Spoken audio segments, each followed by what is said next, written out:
Vamos a recibir al doctor Jesús López, que está con nosotros. Ahí está, ¿ya? Sí, lo escuchamos, lo tenemos.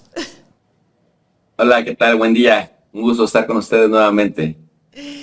Doctor, bueno, pues tenemos en el punto de vista internacional aquella situación que conmocionó al mundo entero, ¿no? No solo a un país o no solo a los países de la región, sino al mundo entero. Y todo esto nos hace llevar a una profunda reflexión. En términos generales, su percepción sobre la interrupción de Estados Unidos en territorio venezolano, violando y vulnerando cualquier norma del derecho internacional. Sí, mira, honestamente voy a decir algo que a lo mejor es impopular, pero solo sorprendió a los ignorantes y solo sorprendió a los advenedizos.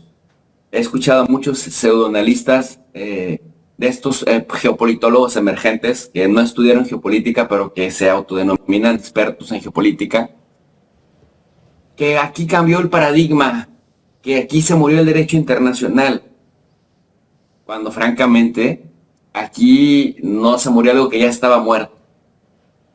Esto lo vienen haciendo sistemáticamente republicanos y demócratas. Vienen violando el derecho internacional y lo reviven para volverlo a matar. Solo que quienes pues no estudian, ni tienen conocimiento de la historia, ni se dan el tiempo de por lo menos a través de la inteligencia artificial pedirle un resumen a la IA para que les platiquen de las intervenciones de Estados Unidos en la región, y no saben lo que es el Plan Cóndor, pues piensan que esto que pasó con Nicolás Maduro es algo reciente. Pero si nos vamos a la historia reciente, bueno, pues lo vemos en Panamá, con Noriega, lo vemos, pues, mira, Salvador Allende en Chile, tanto a través de guerras híbridas como de intervenciones militares directas. Esto que está haciendo Donald Trump, bueno, pues es algo que ya se viene practicando históricamente, tanto con el presidente estadounidense que te da palmaditas, te dice que todo está bien y luego te invade, como con los presidentes como Trump, que abiertamente te dicen: quiero tu recurso, dame tu recurso, voy por tu recurso y vamos a apretar donde se tenga que apretar para quedarnos con tu recurso.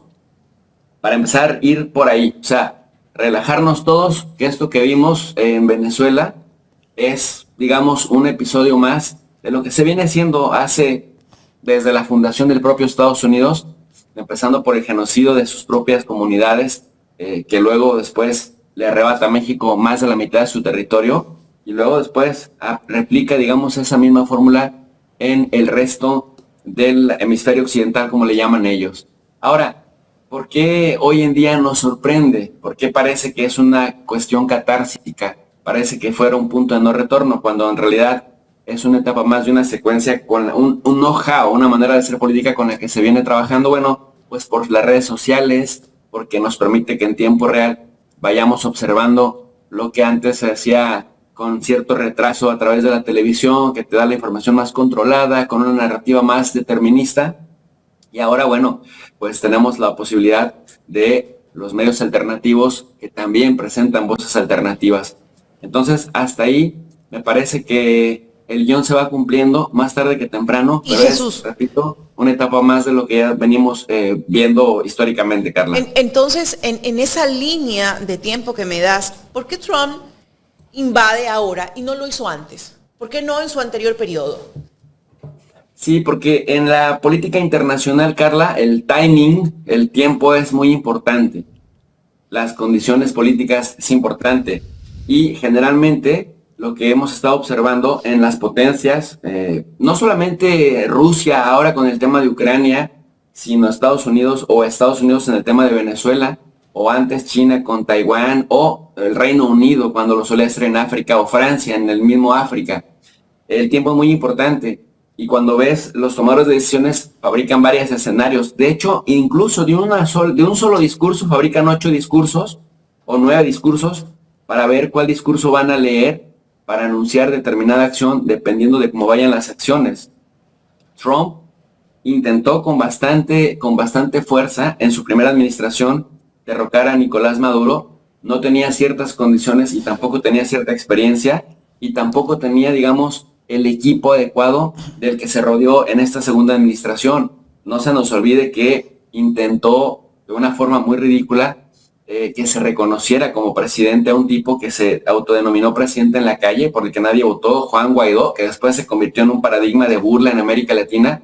Si, por ejemplo, ustedes allí en Ecuador, Lenín Moreno se convierte en América Latina en el paradigma de la traición, bueno, pues Juan Guaidó en Venezuela se convirtió en el paradigma de la burla, de cómo un presidente se autodenominaba, o un personaje venido a más, se autodenominaba presidente en la calle, y que logró que las potencias occidentales lo reconocieran como tal, aunque eso pues no tuvo algún efecto en Venezuela. Ahora, que hubiera sido posible ver esto en la segunda administración en caso de que no hubiera llegado Biden, por supuesto. Es decir, Donald Trump ahora lo hace porque ya no está buscando reelegirse y ya no está pendiente de si una desastrosa gestión le va a permitir reelegirse o no, porque ya está reelegido.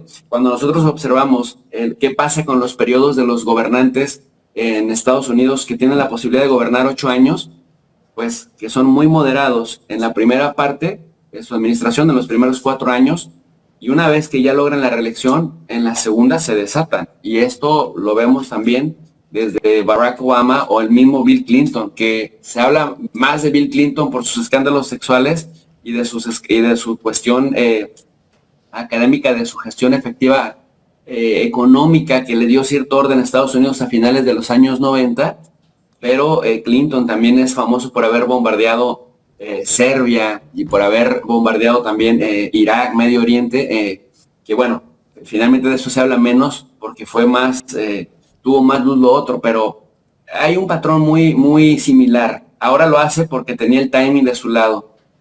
Jesús, ¿estamos volviendo al colonialismo en estos tiempos? No se puede volver a algo que no se ha soltado. Es decir, estamos en el colonialismo, solo que en otra faceta, querido Jaime. Por todo lo que estamos viendo, ¿no? Ya Trump, bueno, ese día, de acuerdo a muchos que controlaban la palabra petróleo y democracia, en ningún momento mencionó la palabra democracia. Petróleo creo que dijo 18 o 27 veces, no me acuerdo bien. Pero bueno, ese fue el discurso en parte de la rueda de prensa que dio el día sábado, cuando anunciaba pues el trofeo que había obtenido su país con el secuestro, porque eso no fue captura, eso fue un secuestro del presidente Nicolás Maduro, ¿no? El interés es el petróleo. Sí, mira, vamos a partir de esto. Esto en realidad es si lo vemos desde el plano estructural, es una guerra contra China en lo comercial y es una guerra contra Rusia en lo militar. Y me parece que lo que sí es un parteaguas en esta manera de conducirse, que quizás sea lo novedoso o lo escandaloso, pero que, repito, es parte de una faceta con su sello personal de Donald Trump, pero que hace parte de lo que ya hemos venido viendo en todos estos siglos, en estas décadas. El tema de que ya no se esconden tras la idea de llevar democracia, ¿no? Ahora dicen abiertamente, quiero petróleo y vamos a ir por el petróleo y cuídense y agárrese el que no nos esté dispuesto a dar petróleo. Bueno, la guerra es contra China para expulsar a China del continente, del hemisferio occidental, que le llaman los estadounidenses. Por eso dicen que América solo es Estados Unidos y el resto es el hemisferio occidental, aunque todos nosotros acá decimos todo es América. Cuando anuncia el corolario Trump de la doctrina Monroe, o lo que conocemos ahora como doctrina Donroe, es la expulsión de potencias extracontinentales de la región.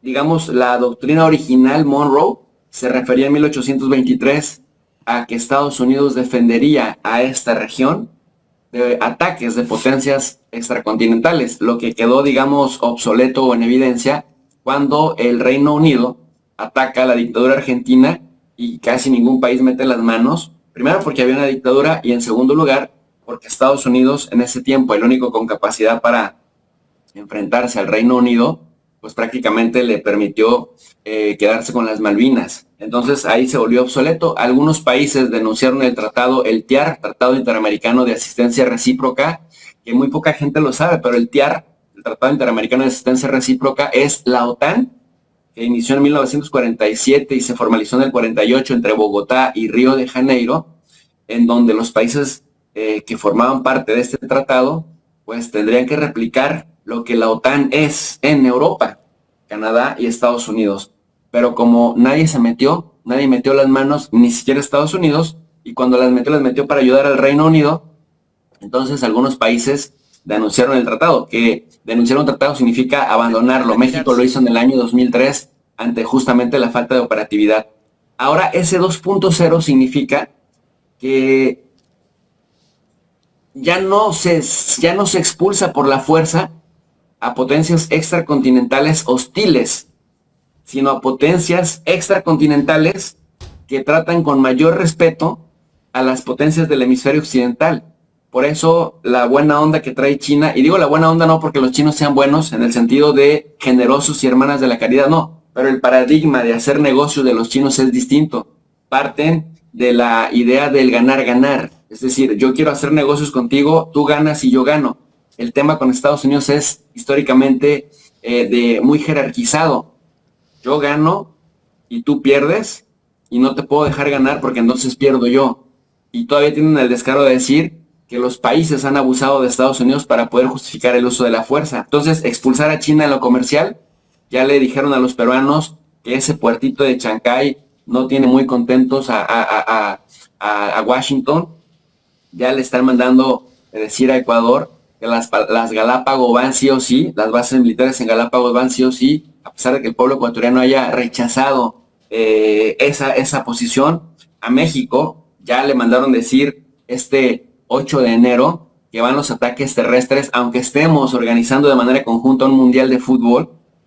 Ya la presidenta Claudia Sheinbaum está activando sanciones en caso de que Estados Unidos lo vaya, y decir, si nos vas a afectar, nos vamos a afectar a todos. Pero es decir, esta doctrina Monroe, que se trata de expulsar a las potencias extracontinentales, pues ahora te plantea el paradigma de que esas potencias extracontinentales son más benevolentes o más generosas con esta región del mundo que el propio líder de esta región del mundo. Y hay otra teoría que se plantea, que quizás Estados Unidos intenta morir peleando en el sentido hegemónico de las cosas, ante su incapacidad para que su poderío se traduzca en dominio, porque una cosa es tener capacidades materiales, tener armas nucleares, tener un montón de dinero, tener bases militares por el resto del mundo, y otra es la capacidad para realmente dominar.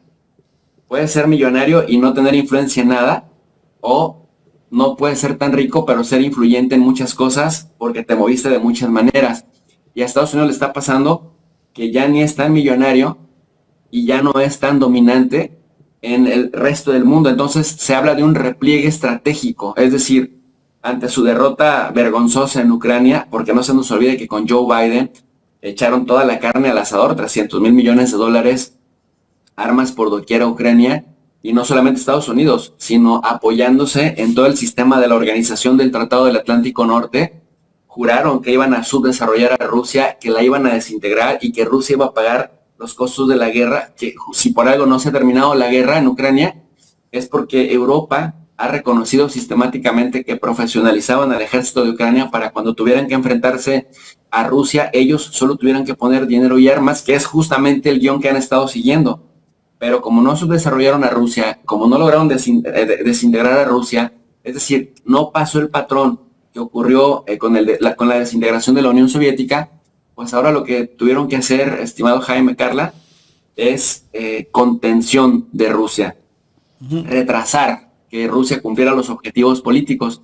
Y en el caso de China, hemos estado viendo provocaciones abiertas, como por ejemplo el anuncio de la venta de $11,100 millones en sistemas HIMARS y en misiles ATACMS para Taiwán, dicen ellos, para que se defienda de China, lo que ha hecho que los chinos se enfurezcan y prácticamente le pongan un cerco naval a Taiwán. Ahora, hay gente que dice que los chinos son muy habladores y que a la hora de la verdad no actúan. Lo que hacen los chinos, a diferencia, por ejemplo, de lo que hace Donald Trump, que es un showman y que todo lo anuncia y que le gusta aparecer en los medios de comunicación como el hombre dictador que puede hacer todo, los chinos son más estratégicos y van más a lo estructural, porque como podemos observar, por ejemplo, el tan anunciado cambio de régimen en Venezuela no está sucediendo a pesar de la espectacularidad con la que secuestraron a Nicolás Maduro, y que también hay varias teorías al respecto de por qué fue tan sencillo para Estados Unidos secuestrarlo en cuestión de horas y por qué las fuerzas venezolanas ni siquiera pudieron resistir 24 horas cuando Estados Unidos se decidió atacar. Pues hay algunos escenarios, pero lo que quiero dar a entender pues con esto es que por más que Trump habla, que Trump insiste, sus ataques y las consecuencias de estos terminan al final siendo superficiales. Es decir, que no hay una estructura cambiante, sino que a partir de maquillar y de anunciar y reproducir un éxito que aparece en el discurso de ellos para capitalizarlo políticamente, las cosas siguen sucediendo. En cambio, China sí hace movimientos estructurales que no son muy mediáticos, pero que con el paso de los años, pues vas viendo la solidez y la fortaleza, y eso es lo que los tiene aterrados a los estadounidenses, y por eso se habla del repliegue estratégico, porque independientemente de que son demócratas o republicanos, si observamos el nivel de sanciones, el número de sanciones y los sectores que Estados Unidos sanciona de China, es todo en el terreno comercial en donde China va teniendo ventaja y en donde Estados Unidos difícilmente se va a poder recuperar, como es el tema de los minerales, como es el tema de las energías verdes, las energías renovables. No se nos olvide que Estados Unidos, desde la época de Obama, hablaba de las energías verdes y las sanciones a China por no trabajar con energías verdes. De eso se trató la conferencia de París del año 2015.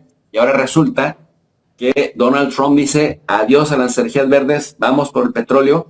Y bueno, ya que los chinos se volvieron una potencia impresionante en la producción de energías verdes, pues ahora dicen que eso no va por ahí porque es más contaminante. Perdón que te interrumpa. O sea, China con el tiempo, bueno, está disminuyendo el consumo de combustibles, porque los vehículos eléctricos acá en el continente chino han llegado muchísimos. Acá en Ecuador yo veo a cada rato vehículos eléctricos y la mayoría son chinos. Se siguen posicionándose.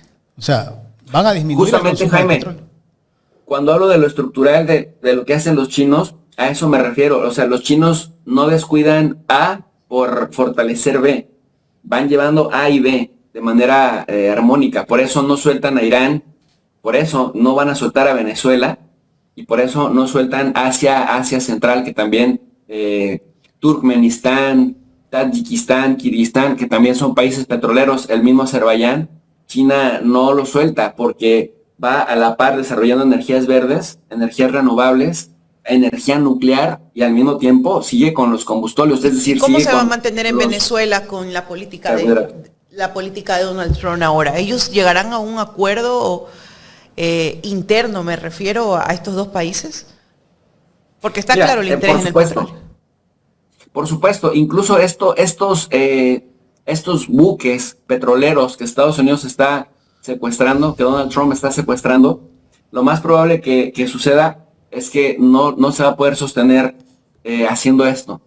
Y uno de estos pasos, ya lo vimos el 8 de enero en Estados Unidos, en el Senado estadounidense, acaban de votar en contra de que Donald Trump se vuelva a atribuir facultades que no le corresponden, como movilizar tropas, como realizar ataques, acciones militares. Ojo, lo puede hacer de forma limitada, pero no puede declarar guerra y no puede movilizar por determinado tiempo, por más de 30 días me parece, a milicias estadounidenses sin la autorización del Congreso. Entonces ahora cada movimiento que haga el presidente Trump tiene por fuerza que solicitar el apoyo del Congreso. Y aquí lo interesante que acaba de suceder y que mucha gente pues asustada, pues escuchando canales de TikTok, de Instagram, y gente que les digo que apenas empiezan a voltear a ver temas de geopolítica hace 2 o 3 meses y que ponen mucho ruido entre las personas. Algo que se pierde de vista es que incluso ya 5 republicanos votaron en contra de Donald Trump, y Trump se fue sobre ellos y los atacó, los ridiculizó y dijo, ya no voten por esto, son una vergüenza. Y eso parecería que es un escarmiento para quien se atreva, incluso dentro del Partido Republicano, a contradecirlo. Pero me parece que no va a ser sostenible para Trump, porque esto te indica que ni siquiera en aquellos puntos en donde los republicanos históricamente han trabajado, Trump es capaz de respetarlos, y que ni siquiera se va a necesitar que Trump pierda las elecciones en noviembre de 2026 para pues tener éxito en todo o tener fracaso en todo. Es decir, si el mismo Trump empieza a sembrar la discordia en el propio Partido Republicano, aunque en estos momentos el Partido Republicano tiene mayoría tanto en el Congreso como en la Cámara Alta, en el Senado, habrá cosas que no pasen. Y aquí viene algo interesante de esto. Trump de todo modo lo va a hacer, ya lo anunció, ya dijo, yo de todas formas, estos estúpidos, porque así lo dijo, estos estúpidos que votaron así en contra y que es una vergüenza que ojalá nadie vote por ellos nunca más, no saben que yo sí tengo facultades para seguirlo haciendo. Las únicas facultades que tiene para seguirlo haciendo es su voluntad. Y también dijo este 8 de enero en una entrevista, bueno, lo ha dicho en varios medios, pero me llamó mucho la atención con CBS News y con The New York Times. Dijo, en este momento el único límite que Trump tiene son sus propios valores y límites morales personales. No hay más. Y bueno, y como sabemos, Carla, Jaime, que no tiene muchos valores morales que digamos, entonces teóricamente no tendría límites. Pero aquí viene algo muy interesante.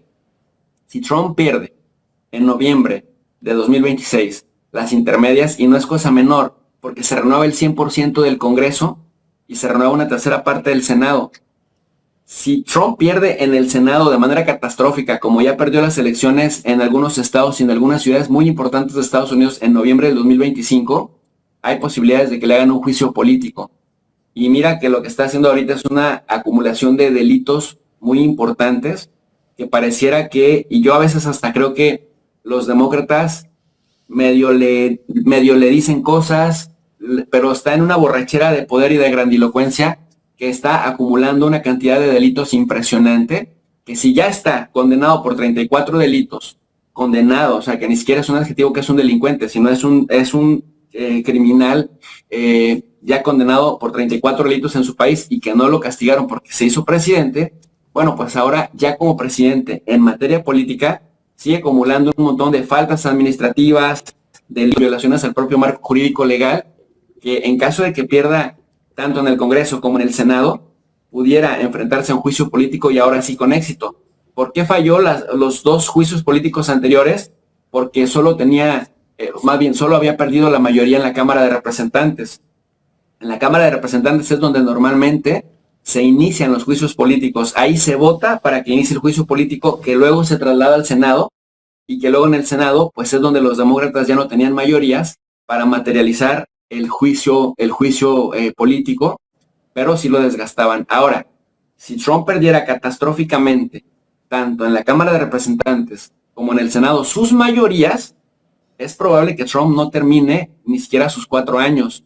Y por la cantidad de faltas administrativas y delitos dentro de Estados Unidos, que es donde como más importa en estos momentos, porque es donde está la contención real, Trump pudiera ser, digamos, limitado bastante. Pero Trump en su grandilocuencia piensa que no tiene límites, ya lo dijo él abiertamente, pero sí los tiene, y vaya que los tiene, y vaya que en el propio Partido Republicano pareciera que hay ratas que se están bajando del barco porque ven que ese barco se está hundiendo. Y con esto cierro.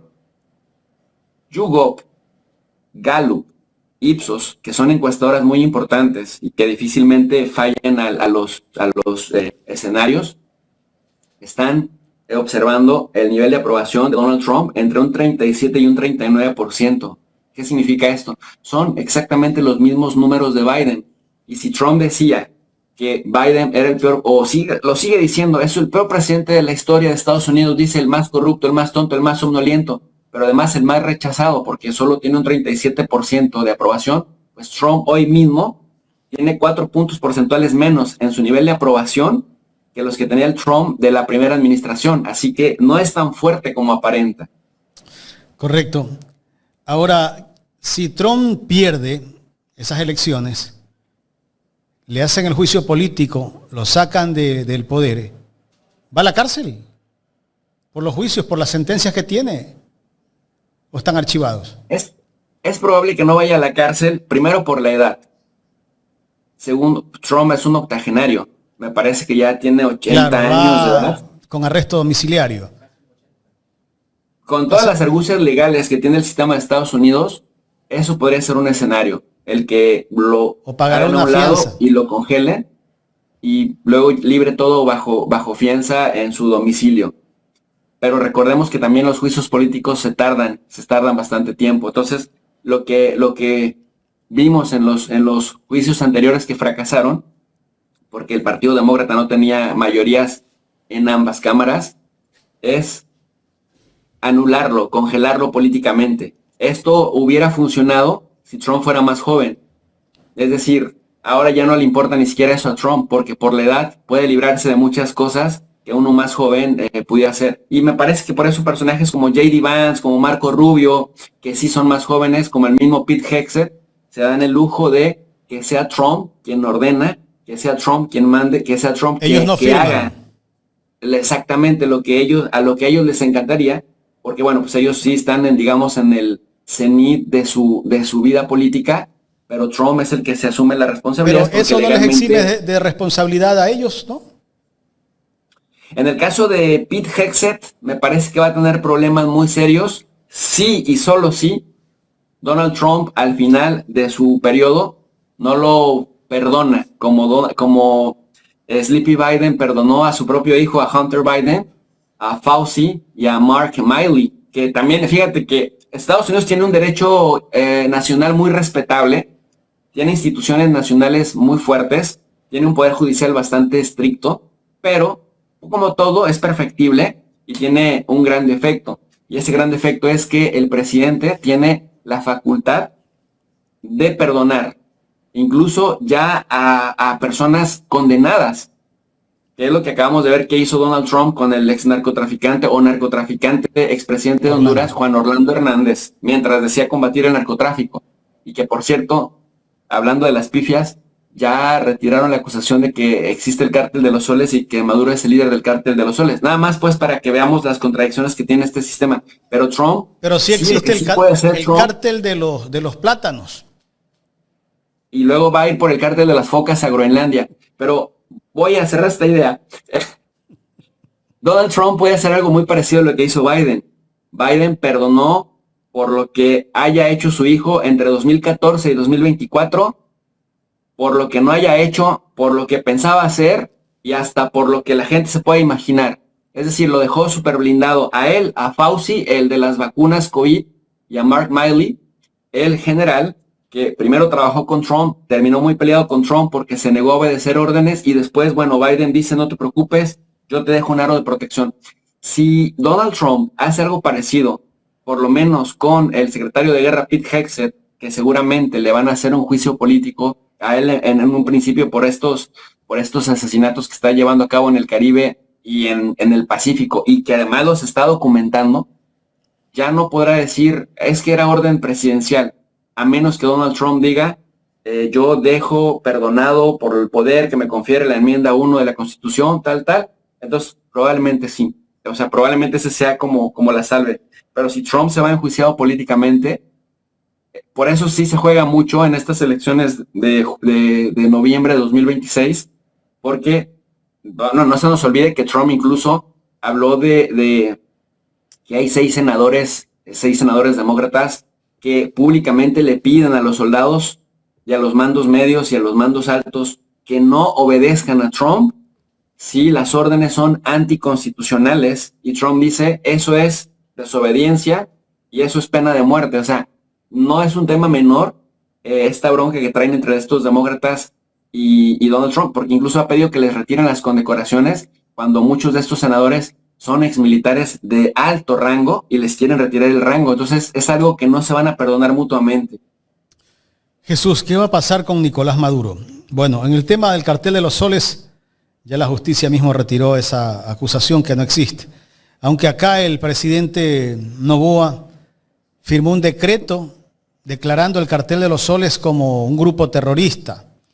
E incluso el mismo día lunes, que tenían la comparecencia del presidente del Consejo de la Judicatura de acá, a propósito de este presidente que lo acusan de que su esposa defendía a narcotraficantes o defiende a narcotraficantes, a gente que lava dinero, tiene un llamado por la Asamblea que posiblemente le hagan juicio político. Pero ese mismo día hicieron un exhorto de el tema Venezuela y acusando a la Revolución Ciudadana, a todos los que son parte de la Revolución Ciudadana, que defienden al cartel de los soles y que el cartel de los soles supuestamente financia al movimiento político. En fin, tantas cosas que se han dado. ¿Qué va a pasar con el presidente Nicolás Maduro? ¿Seguirá preso? ¿Habrá una negociación? ¿Qué puede ocurrir? La verdad es muy delicada la situación de Nicolás Maduro y de su señora esposa, muy delicada por donde se le vea, porque su juicio, que tiene obviamente connotaciones políticas y que parte del debido proceso violado también, tuviera ciertas posibilidades de que con una administración demócrata le pudieran extender un perdón, como lo hicieran con Juan Orlando Hernández en esta coyuntura. Pero el de Juan Orlando Hernández sí llevó un debido proceso. Es decir, cuando lo acusan, cuando le reúnen pruebas, cuando lo llevan a Estados Unidos extraditado, es decir, con el permiso de Honduras, y luego ya el juicio que viene ya se convierte en un juicio penal con mera instrumentalización jurídica interna, doméstica. En el caso de Nicolás Maduro, proviene de un acto de guerra, ¿no? Proviene de un bloqueo naval, un bloqueo aéreo, un bloqueo marítimo y luego la penetración del propio suelo venezolano, la ejecución de por lo menos 100 personas, entre civiles y militares que defendían a Nicolás Maduro, el capturarlo y secuestrarlo desde su propia residencia y llevarlo a Estados Unidos con daños físicos. O sea, vemos esas lamentables imágenes de un Nicolás Maduro cojeando, de una Cilia Flores golpeada de la cara, y se habla, hay reporteros que estuvieron cerca en el juicio, que se habla de que incluso se piensa que tiene fracturas o lesiones en las costillas, es decir, cosas tremendas que si esto tiene una connotación política, y cuando digo connotación política, que obvio las tiene, pero lo vemos nosotros de fuera, pero que si logran darle ese giro en el proceso, tiene posibilidades de que en una administración demócrata puedan dejarlo libre de manera negociada. Pero si esto adquiere únicamente tintes de un juicio legal con instrumentación doméstica, ahí sí va a estar más complicado que salga. Y creo que por eso este Departamento de Justicia ya ante el juez fue retirando el tema del cártel de los soles, porque tienes que probarlo, tienes que ser exhaustivo para probar que primero, que sí existe, y segundo, que este señor sí forma parte de, y tercero, que lo lidera. Y si no hay pruebas consistentes, se les va a caer eso, y si ese era el principal argumento para secuestrarlo, gastar un montón de dinero de los estadounidenses en un contexto donde la economía tiene muchos problemas, pues también se cae. Y si se les cae por lo interno, pueden detenerlo o pueden retenerlo políticamente mientras esté esta administración, pero cuando se vaya, se va a caer. Entonces, la situación sí es bastante delicada para el pueblo venezolano. Te voy a decir por qué. Porque independientemente de que a Trump lo enjuiciaran políticamente, de que a Pete Hegseth lo enjuiciaran políticamente, independientemente de esto, ya hay un hecho consumado y que es la detención de Nicolás Maduro. Y aunque viniera una administración demócrata, creo que solo lo soltarían sí y solo sí, desde el gobierno venezolano, aceptan acuerdos ventajosos en términos energéticos, incluso con demócratas, para Estados Unidos. Entonces, el hecho de que Nicolás Maduro esté aprendido y que desde Venezuela, la actual presidenta encargada, Delcy Rodríguez, que es prácticamente pues toda la cúpula chavista, ¿no? Todos menos Nicolás Maduro, diga, sí, seguimos reconociendo a Nicolás Maduro como el presidente, que tendría que ser así hasta el año 2030, porque es, digamos, el mandato para el que fue electo, y que además, en esta borrachera de poder, querido Jaime, Carla, el mismo Trump reconoció que María Corina Machado no tiene ni el capital político suficiente, ni la aceptación suficiente, pues dando a entender que si no tenía todo eso, pues no había ganado con el 80% de contundencia que ella y sus supuestas actas guardadas en Panamá, que dice tener, le respaldan o le legitiman. Entonces, mientras Nicolás Maduro siga siendo una figura importante, relevante, trascendental en Venezuela, me parece que Estados Unidos tiene la sartén por el mango para que, independientemente de que los republicanos lo hayan capturado y los demócratas en algún momento lo liberen por todas las violaciones al debido proceso que hay en esta captura, en esta extracción, secuestro, pues para soltarlo van a tener que negociar acuerdos desventajosos para Venezuela. Correcto. ¿Y cómo ves tú la postura de China y Rusia? El comunicado de China y el comunicado de Rusia, ¿no fue un poco tibio? Sí y no. Sí, porque pues la gente esperaba mayor protagonismo tanto de China como de Rusia. Pero efectivamente, cuando uno revisa los marcos legales, Venezuela no tiene con Rusia un acuerdo militar como el que Rusia tiene con Corea del Norte, por ejemplo, en donde se agrede a Corea del Norte, Rusia está obligada a entrar. Si agreden a Rusia, Corea del Norte está obligada a entrar y Corea del Norte entró.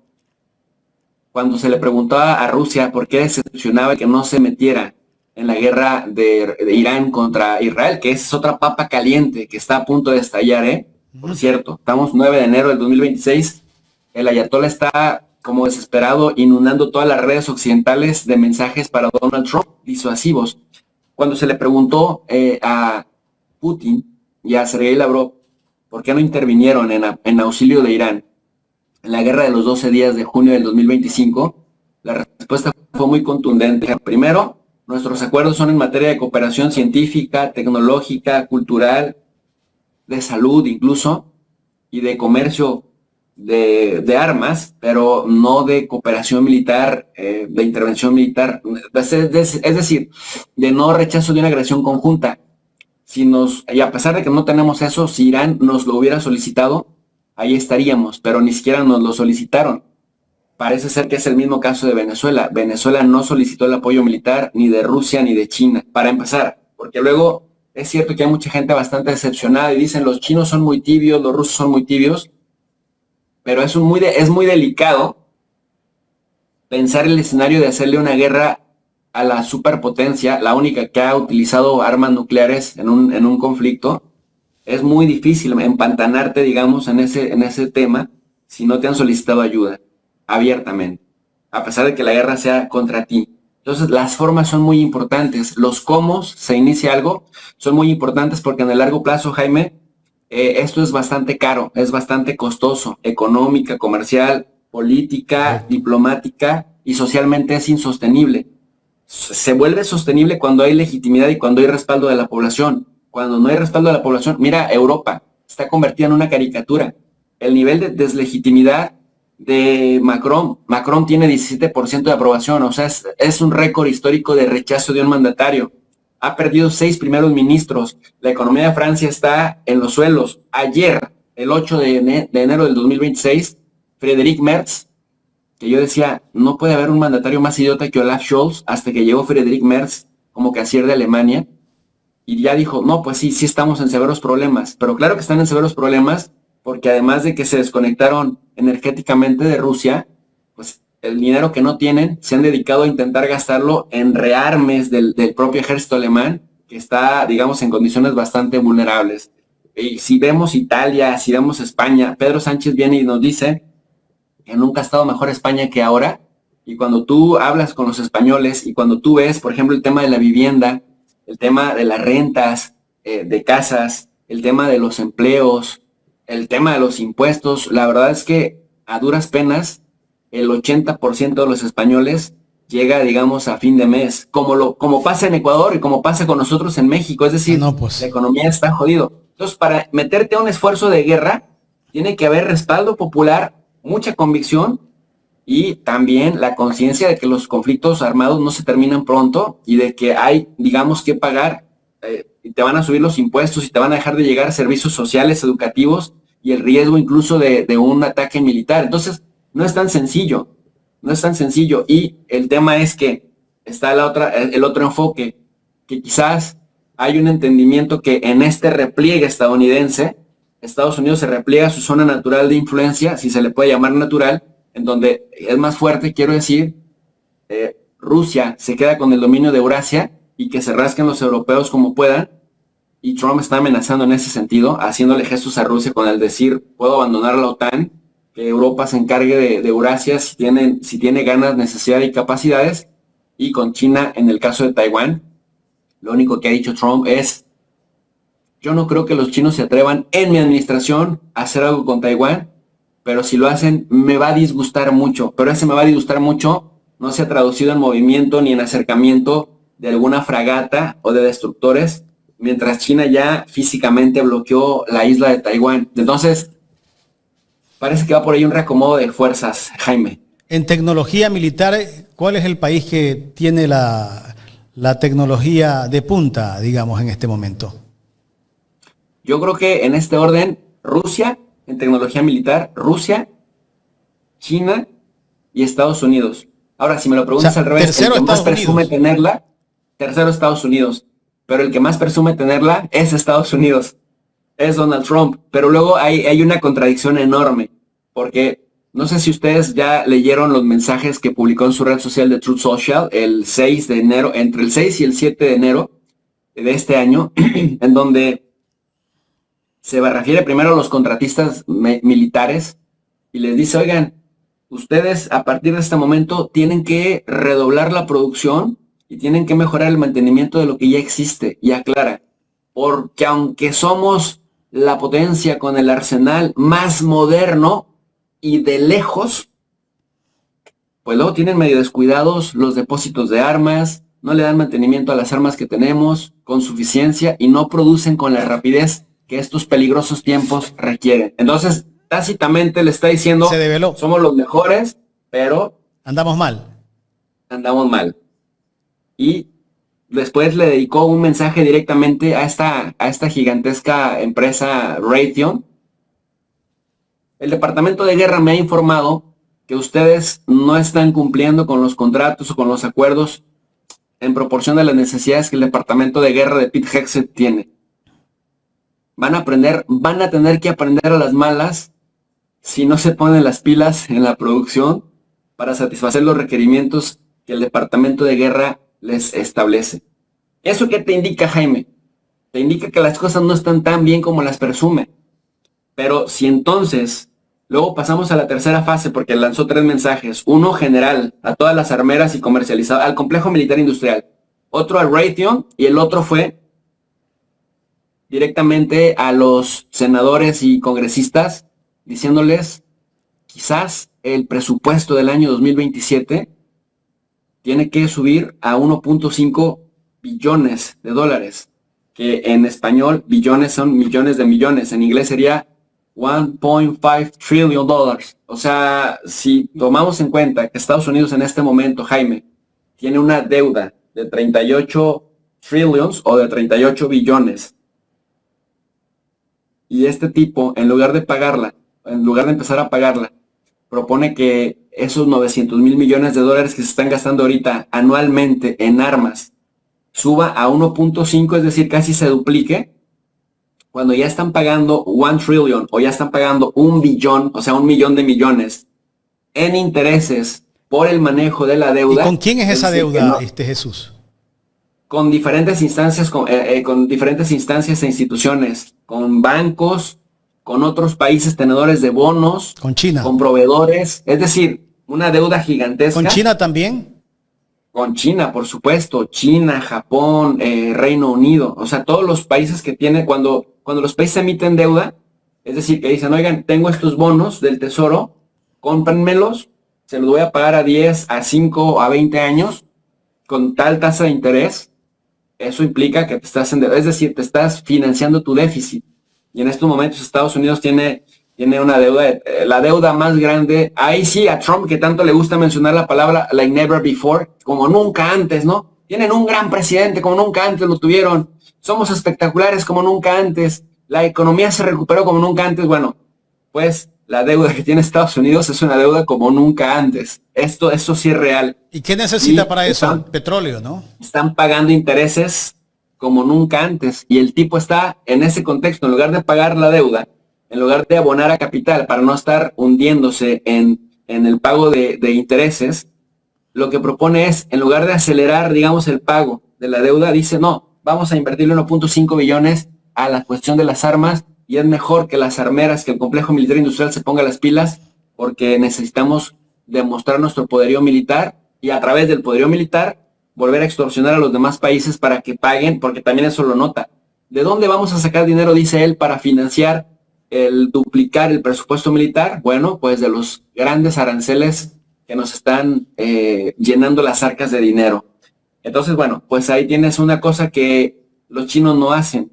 Esto que vemos de Trump es grandilocuencia, son discursos, pero el riesgo es que se tradujeran en algo real, en que se materializaran, pero no se sostienen en el mediano plazo, Jaime. Y los chinos son al revés, más discretos en lo público, pero van haciendo las cosas y las van materializando. Por eso están, digamos, relativamente tranquilos. ¿Y cómo está el dólar ahora? ¿Se fortaleció con la intervención de Venezuela? Aunque las petroleras, hemos visto que 10 petroleras norteamericanas aumentaron sus acciones el fin de semana. Sí, aunque los precios del petróleo se mantienen bajos, el dólar no se ha fortalecido frente a otras monedas. 2, lo que sí pasó. 3, es que Donald Trump, con este regaño que le hizo al complejo militar industrial, le pegó a sus acciones, que llegaron a bajar hasta entre 5 y 8 puntos porcentuales. Raytheon, Lockheed Martin, Blackstone. Es decir, sí no está teniendo los resultados y las victorias que dice, y por el contrario, con cada acción que anuncia, pierde, digamos, fuerza ese sector al que se dirige públicamente, Jaime. Por eso, yo en ese sentido sí le pediría a la gente calma, que no se especule tanto, porque ahora lo que Trump tiene, bueno, no ahora, no es de ahora, es continuación de lo que ya viene haciendo. Es que sabe que en su calidad de presidente de los Estados Unidos, lo que diga un presidente de Estados Unidos, luego sí tiene repercusiones en los mercados, en las bolsas, sobre todo en las bolsas porque es un mercado especulativo, pero pues que también es capaz de mover ciertas fuerzas en otros países. Pero yo sigo insistiendo, del dicho al hecho hay mucho trecho, y al final los actores se mueven por sus intereses. Como dice la teoría realista, todo interés se define en términos de poder, y lo que intentan al final de cuentas es posicionarse mejor en el juego, en el concierto de naciones. Y lo que estamos viendo es que, por ejemplo, Trump tanto que insistió que en 100 días iba a terminar con la guerra en Ucrania. Y la guerra, ahí está, Rusia lanzando Oreshnik en Lviv, a unos 70 kilómetros de la frontera con Polonia. Si tú ves el mapa de cuando empezamos el año 2025, y digo este último año porque es cuando Trump ya llegó a ser presidente, que tomó posesión de la presidencia el 20 de enero. Si vamos y revisamos los mapas del 20 de enero de los avances rusos, Rusia se ha comido como 7,000 kilómetros cuadrados de Ucrania, por más que Trump dijo que con él eso se iba a acabar en los primeros días, y luego después 100 días, y luego después dijo 6 meses, después dijo darme tiempo, ahora dice es imposible que Rusia devuelva por medios diplomáticos y por medios militares menos lo que ya ha capturado. Y Pokrovsk, ya cayó Pokrovsk, que era Krasnoyarsk, ya está cerca de la ciudad de Zaporozhye, ya está cerca de Kramatorsk y de Sloviansk. ¿Qué porcentaje del territorio de Ucrania se ha llevado a Rusia ya? Estamos hablando como de 110,000 kilómetros cuadrados. Y estamos hablando de que solo en el último año se ha comido 7,000 kilómetros cuadrados, como un 20-22%, Jaime. Siendo Ucrania el país más extenso de Europa después de Rusia y de Francia, antes del año 2022. Entonces, si sobre la base del año 2022 ¿Hasta dónde quieren llegar los rusos? Bueno, ese es el meollo del asunto. Porque la prensa europea dice que Rusia quiere reconquistar toda Ucrania. Ucrania fue territorio ruso, ¿no? De la Unión Soviética. O sea, ya no de la Rusia que conocemos, sí, pero sí fue parte de la Unión Soviética y de la Rusia zarista. De hecho, bueno, Odessa es el orgullo de Catalina la Grande, ¿no? En ese sentido. Y es una zona... Entonces, lo que yo estoy observando es que Rusia no está yendo por toda Ucrania, pero Rusia sí está yendo por toda la Ucrania ruso parlante y culturalmente rusa. En ese sentido, y me parece que además es una movida militar inteligente, porque Luego la gente piensa que por las declaraciones de las potencias, las anexiones territoriales son sencillas, las ocupaciones militares son sencillas y no. O sea, para los ejércitos convencionales, una ocupación militar o un intento de anexar territorialmente un territorio que está densamente poblado es una pesadilla, porque luego las reacciones, las respuestas son las guerras de guerrillas, las insurgencias y las contrainsurgencias, y se vuelven territorios muy hostiles, de tal suerte que aunque Estados Unidos hubiera estado 20 años en Afganistán, nunca logró tener el control real de Afganistán, y donde controlaban, ahí la amapola se convirtió en un producto de exportación, pero el talibán nunca dejó de controlar más del 60% del territorio afgano, y hoy los talibanes son más potentes que nunca. Y en Vietnam, bueno, esa historia ya nos la sabemos, 20 años. Y se quedaron con el armamento gringo, ¿no? Por eso son más fuertes que nunca, porque además no solamente fue armamento, infraestructura, carros, camionetas, telefonía, etcétera, etcétera. Sí, o sea, la ocupación es muy complicada, la anexión es casi imposible, excepto que la población, los líderes de determinadas regiones, de determinadas zonas geográficas, accedan. Si acceden, te facilitan, y Rusia no se ha vuelto loco en ese sentido, solo que luego a la gente le gustaría que los rusos y los chinos estuvieran respondiendo a cada declaración pública, es decir, a la gente le excita el chisme y la cuestión caliente en los medios de comunicación, pero en la vida real las cosas van distintas. En la vida real tienen que ser cuidadosos con lo que deciden y con lo que actúan, porque es bastante trágica la guerra, Jaime, y cuando uno ve, por ejemplo, cómo quedan las ciudades en Ucrania arrasadas, es tremendo, pues son escenarios apocalípticos, y es trágico porque luego te preguntas, bueno, ¿qué va a pasar con toda esa gente que ha perdido a alguien? ¿O qué estaría pasando con toda esa gente que se tiene que movilizar por la violencia para salvarse, digamos, de la guerra? Pues es trágico, ¿no? Son historias, bueno, no sé ustedes cómo vieron el bombardeo de Caracas, pero yo lo sentía como si estuvieran matando a gente de mi propia familia, pues. Entonces, este es el pan de cada día en Ucrania, es el pan de cada día, ha sido el pan de cada día en Irak, en Palestina, en la Franja de Gaza. Muchos canallas aplauden eso, ¿no? Y escucharlo, es tremendo. Y escucharlo a Donald Trump, que va por otros países. Dice que va por Colombia, bueno, ya aunque ya lo llamó al presidente Petro, dice que va por Cuba, que va por Canadá, que va por México, y que también va por el canal de Panamá, por Groenlandia, que ya le han puesto hasta la bandera, a pesar de que quiere quitarles el canal de Panamá a los panameños. Resulta que Panamá vota a favor de Estados Unidos, pues, ¿no? ¿Hasta dónde hay tantos gobiernos que se arrastran, no? Jaime, ayer, 8 de enero, se anunció una sesión express entre Mark Rutte, el secretario de la OTAN, entre Mette Frederiksen, que es la primera ministra de Dinamarca, y Donald Trump, porque están preocupados por la presencia de Rusia en el Ártico. Hazme el favor, cuando los rusos están en el Ártico siempre, y cuando en realidad el meollo del asunto es que quieren Groenlandia, y todavía los europeos públicamente a quien perciben como una amenaza es a Rusia y no a Estados Unidos, que les está cantando el tiro derecho y directo. Y les dice que de una u otra manera, a las buenas o a las malas, Groenlandia, esto es muy revelador. Dice, yo no sé si Dinamarca tiene derechos legítimos sobre Groenlandia. Claro que sabe que sí los tiene, pero si los tiene no me importa. Groenlandia será de Estados Unidos de una o de otra manera. Y la respuesta de Europa fue, Mr. President, no hay necesidad. Groenlandia es parte de Dinamarca, Dinamarca es parte de la OTAN, y como parte de la OTAN, todos estamos obligados a defenderla junto con usted. No asuma el costo de la defensa de Groenlandia usted solo, es decir, no se la robe, ¿no? Entre todos podemos cuidarla, pero no haga ese movimiento jurídico. Pero tú no has visto esa agresividad que, por ejemplo, ayer Kaja Kallas escribió en sus redes sociales. Rusia volvió a utilizar el misil Oreshnik. Tenemos que invertir en capacidades materiales, aunque en estos momentos no hay un sistema, un escudo antiaéreo que pueda con un Oreshnik, y menos con un Burevestnik. Pero Europa en el no lo puede de Rusia detectar, sí dice, a ese misil, ¿no? no lo pueden detectar. Tiene una velocidad hipersónica, pero además son como 6 cabezas que Ni salen. el domo de hierro. No, Irán ya demostró que es una broma, que el verdadero domo de hierro es Estados Unidos y los misiles THAAD.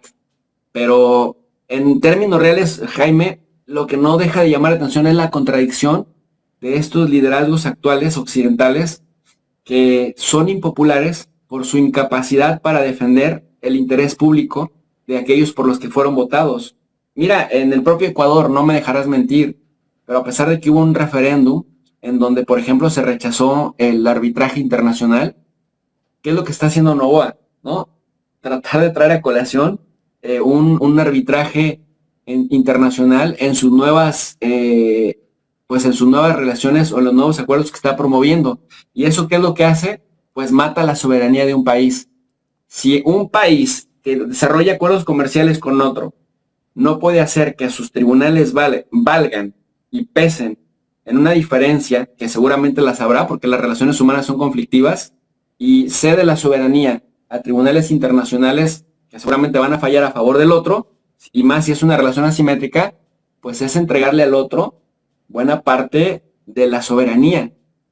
Y entonces, ¿cuál es el respaldo para la propia población? Entonces, esto que vemos en corto que hace Novoa en Ecuador, es lo que hacen personajes oscuros como Kaja Kallas, como Antonio Costa y como la misma Ursula von der Leyen, que dicho sea de paso, la tipa no deja de hablar de democracia y hoy están en Siria siendo recibidos por Golani, el rabanacuellos moderado, y con este pose, tocándose el corazón, porque como los musulmanes y las mujeres no se pueden tocar físicamente, entonces tocándose el corazón con una sonrisa, diciéndole, presidente, la Unión Europea está aquí para avanzar con temas democráticos en Siria. Nada más pues para ver por qué son tan impopulares y estas grandes contradicciones que nos traen de cabeza, querido Jaime, pero que son el pan de cada día en la política internacional.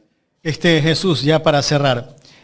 Esto de que Estados Unidos está incautando barcos petroleros rusos, de Irán, de China todavía no ha incautado, pero también hay que tener en mente incautar algún barco petrolero de China. ¿Qué puede desencadenar Jesús?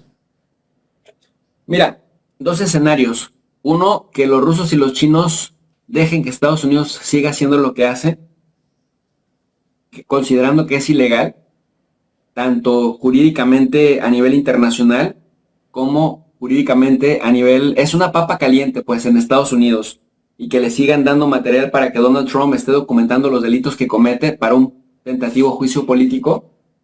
Y 2, y aquí viene lo más interesante, que también siga generando evidencia de que empezó a hacerlo primero y que después los rusos, los chinos o los iraníes hagan exactamente lo mismo con los intereses estadounidenses. Y si ya lo hicieron los hutíes, estimado Jaime, en Yemen, cerrando, digamos, en Bab al-Mandeb, la entrada al Mar Rojo, y saboteó durísimo la economía europea, porque por ahí pasan 30,000 millones de euros cada año en mercancías chinas, indias, de diversos países de Asia, del Pacífico, que quieren comerciar con el Mediterráneo europeo, y que muchos de ellos preferían irse por el Cabo de Buena Esperanza, allá rodear por Sudáfrica y aventarse otros 15,000 kilómetros más. Bueno, si los hutíes, con la tecnología limitada que tienen, pudieron sabotear y generarle pérdidas multimillonarias a Europa y al propio Estados Unidos, que después Estados Unidos tuvo que ir a bombardear Yemen directamente, y llegaron a un acuerdo, pero ni así, ni con esos bombardeos tan poderosos que Estados Unidos lanzó en Yemen, han podido quitar el bloqueo a Israel, al puerto de Eilat, sí a los barcos de Estados Unidos, pero no a los israelíes, ni a los británicos. Entonces imagínate si en algún momento China, Rusia, empiezan a hacer el pirataje que hace Estados Unidos con las embarcaciones estadounidenses, una de dos, o te pones en camino de colisión para una guerra directa, que luego en Estados Unidos no son tan valientes como lo pregonan en esta administración trumpista, porque sabes que en una relación con una potencia nuclear, los protocolos son más cuidadosos, son más estrictos para no cometer errores que desenlacen en una guerra directa. Bueno, pues se corre el riesgo de que se dañen los intereses estadounidenses así, con una réplica de la reciprocidad. la reciprocidad afectaría tremendamente las acciones de las empresas cuyos barcos empiecen a ser confiscados por Rusia y por China. Y mira que si no han podido ni con los hutíes sacarse un bloqueo naval de Rusia o de China, me parece que estará complicado. Ahora, la gente esperaría que los chinos y los rusos sean vulgares y se pongan en el mismo nivel de agresividad trumpista. Pero Trump es así, es un showman. Los rusos y los chinos son más discretos. Y eso al final, con el paso de los años, vamos a ver quién tenía razón con su estrategia. Si los que actuaron, pero no lo publicaban tan abiertamente, o los que lo publican todo abiertamente y después, a mí me parece muy revelador dos cosas, Jaime. Lo que pasó en Venezuela y lo que pasó en Irán.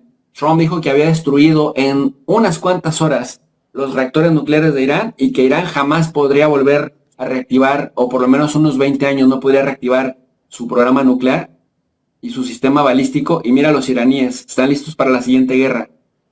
Y dijo que iba a derrumbar al chavismo, pero hasta hasta Diosdado Cabello y Vladimir Padrino, que también están siendo buscados por la justicia estadounidense o la injusticia estadounidense, dependiendo de cómo se quiera ver eso, pues hasta ellos siguen ahí intactos.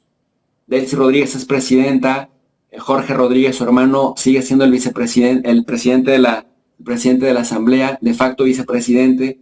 Es decir, la estructura chavista está ahí, dice Trump, pero nos están dando petróleo, dice Venezuela. Sí, pero por acuerdos previos que ya teníamos con Chevron. Sí, pero me van a seguir dando más. Ok, tengo un gesto de buena voluntad, pero la estructura ahí está. Y por más tecnología bélica que hayan desarrollado y que hayan ejecutado para secuestrar a Nicolás Maduro y se fueron, lo cierto es que no quieren una guerra al estilo Rusia en Ucrania, ni una guerra al estilo Estados Unidos en Afganistán, en Vietnam o en Irak, porque esto lleva costos que prácticamente terminaría de acelerar su caída como hegemonía. Y es un repliegue estratégico, pero a lo que quiero llamar la atención es, sí es terrible lo que está pasando, es innegable, pero hay mucho de presunción y poco de cambio estructural, Jaime. Correcto.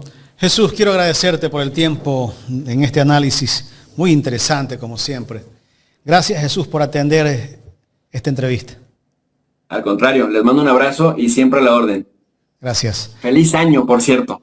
Igualmente, para usted, Jesús, y la familia.